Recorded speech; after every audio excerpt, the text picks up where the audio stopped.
This is not like other classes you may be taking.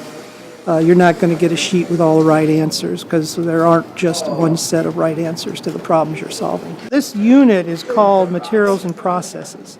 And in this unit, what we want to do is have the students use a variety of more permanent materials than they have so far and make a mechanical hand that then has to be built to certain specifications.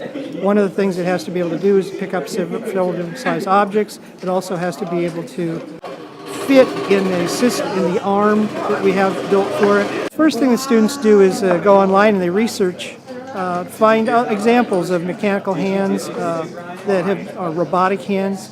Then the students start taking the examples that they found online and they start trying to think about how they might design and engineer their own hand.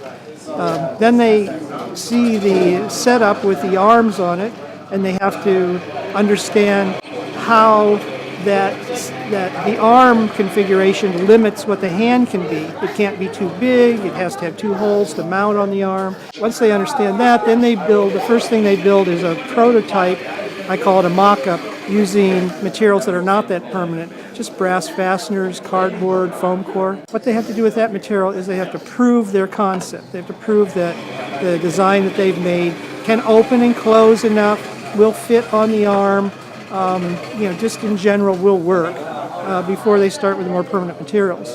And once they've shown that, then they can start to put together their more permanent mechanical hand using various kinds of wood and metal fasteners and plastic and gears and the other materials that we're working with. Probably the biggest goal is to understand what it means to build something for a purpose, what a specification is, how you go about researching to meet that specification. So it's a whole design process.